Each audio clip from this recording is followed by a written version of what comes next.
Segelintir orang di negeri ini mungkin masih menganggap bahwa negara Yaman adalah negerinya para wali, negerinya para keturunan Nabi. Namun mungkin mereka belum tahu atau belum paham bahwa ternyata di negara Yaman itu dulu menjadi basisnya komunis. Ini ada sebuah tulisan menarik dari Pak Sumanto Al-Qurtubi yang dikutip dari sebuah media pada tahun 2018 yang lalu. Bagi masyarakat Indonesia pada umumnya, baik muslim maupun bukan, Yaman atau Republik Yaman yang terletak di Asia Barat dan Semenanjung Arabia ini dikenal sebagai negeri para Habib dan para Sayyid dan leluhur sebagian komunitas Arab Muslim di Indonesia.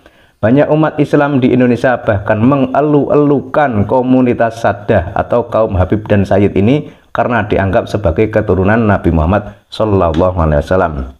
Meskipun tentu saja banyak yang baik, toleran, dan nasionalis, tapi sebagian dari mereka ada juga yang sering membuat keonaran di Indonesia dengan menebarkan intoleransi, fitnah, kedengkian, permusuhan, dan kekerasan dengan sesama umat manusia. Sementara di Yaman sendiri, kelompok Sayyid ini sangat minor atau sangat sedikit atau terbatas dan sama sekali tidak memiliki pengaruh politik dan ekonomi di negaranya. Jadi harus diketahui dan digarisbawahi bahwa ternyata di negara asalnya sendiri, di negara Yaman sana, para habaib ini adalah kelompok minoritas atau kelompok terbatas dan sama sekali tidak memiliki pengaruh politik dan ekonomi. Dan pamor keagamaan mereka cuma terbatas di beberapa tempat saja. Sebagian besar terkonsentrasi di kota Tarim, Hadramaut, Yaman Selatan yang dikenal sebagai kota Saddah. Di Tarim ini ada para mahasiswa dan santri Indonesia yang belajar tentang aneka ragam studi Islam.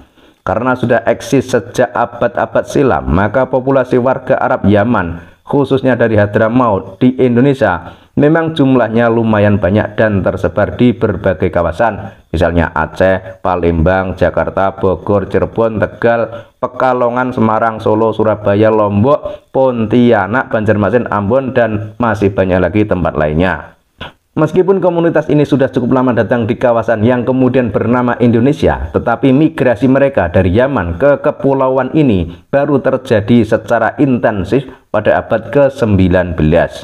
Ada banyak faktor yang menyebabkan mereka dahulu berkelana ke Nusantara, antara lain adalah faktor kekeringan, kemudian kemiskinan, kemudian kelaparan, kemudian minimnya lapangan kerja, serta konflik dan peperangan. Jadi faktor-faktor tersebut yang menyebabkan para imigran dari Yaman datang ke Nusantara, dan kala itu yang mendatangkan itu adalah Belanda.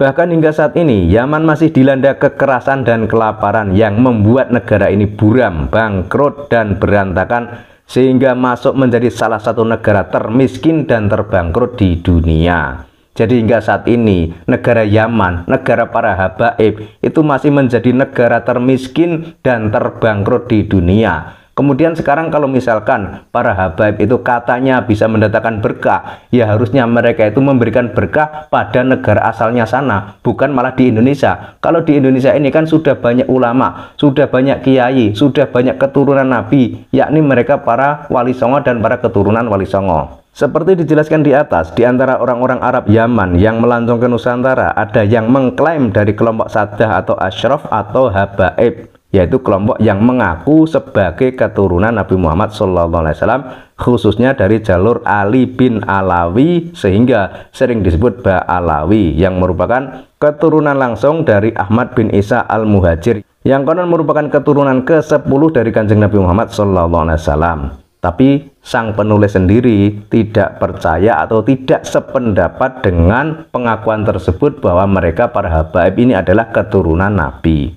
Tapi ada pula yang dari komunitas non-Saddah, yaitu kelompok Irsyadi atau golongan menengah, dan Qobail atau kelas rendahan. Dalam sejarahnya di Yaman, komunitas Irsyadi ini sering terlibat konflik dengan kelompok Saddah karena rebutan otoritas keislaman, konflik atas klaim sebagai keturunan Nabi, serta perbedaan tafsir atas pemahaman keagamaan.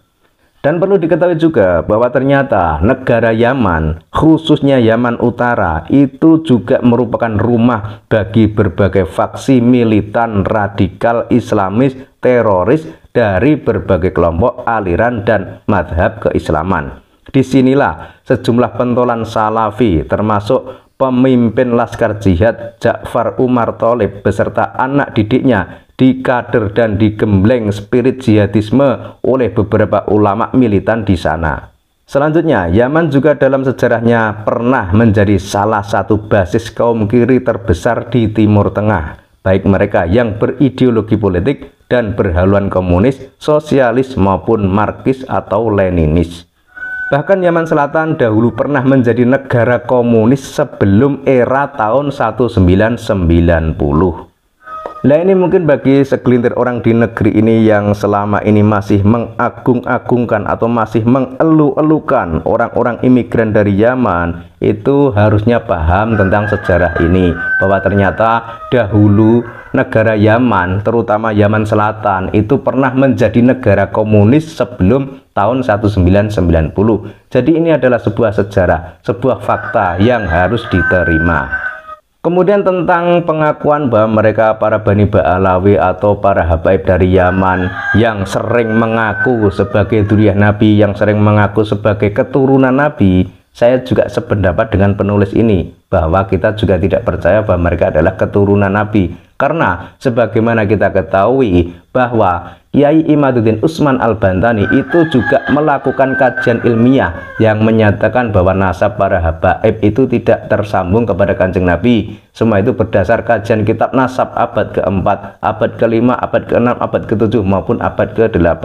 Dan hingga saat ini pula para habaib dari Yaman juga tidak bisa membantah kajian ilmiah Kiai Imaduddin Utsman tersebut. Yang itu berarti bahwa kajian Kiai Imaduddin Utsman Al-Bantani tersebut itu memang benar. Kemudian ditambah lagi fakta yang mencengangkan sebagaimana dijelaskan oleh KRT Fakih Wirahadiningrat yang menyatakan bahwa ternyata Yahudi internasional itu sudah mengisbat atau menyatakan atau mengklaim bahwa Bani Ba'alawi atau para habaib dari Yaman itu adalah bagian dari mereka, yakni bagian dari kelompok Yahudi. Kalau Kiai Imaduddin Utsman Al-Bantani itu berbasis pada kitab-kitab nasab, sementara kalau KRT Fakih Wirahadiningrat itu berbasis pada tes DNA. Jadi dalam tes DNA itu terlihat semua, dari mana asalnya, sukunya apa, itu nanti terlihat jalurnya itu nyambung tidak kepada Kanjeng Nabi. Jadi misalkan ada seseorang itu mengaku sebagai dzurriyyah Nabi, tapi ternyata dalam tes DNA-nya itu tidak terbukti tersambung kepada Kanjeng Nabi, yaitu otomatis batal.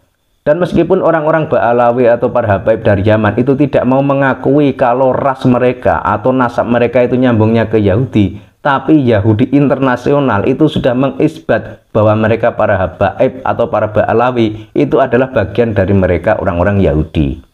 Jadi kesimpulannya sekarang harusnya kita itu memberikan penjelasan, memberikan pengertian kepada rakyat di Indonesia agar tidak mudah terbohongi, agar tidak mudah tertipu dengan pengklaiman sepihak yang tidak punya dasar dan tidak punya bukti, yakni pengakuan atau pengklaiman sebagai cucu Nabi, tapi buktinya tidak ada. Dan kebenaran tentang fakta ini harus kita sampaikan apa adanya, harus kita terima apa adanya. Kalau kebenaran seperti ini tidak kita sampaikan, tidak kita ucapkan, tidak kita gaungkan, maka kebenaran seperti ini nanti bisa dianggap sebagai sebuah kebohongan. Sementara jika sebuah kebohongan itu selalu diucapkan terus-menerus, selalu digaungkan terus-menerus, maka kebohongan itu juga bisa disalahpahami sebagai sebuah kebenaran. Maka tentu salah kita jika kita tahu tentang kebenaran ini, kok kita tidak menyampaikannya kepada umat muslim di negara kita.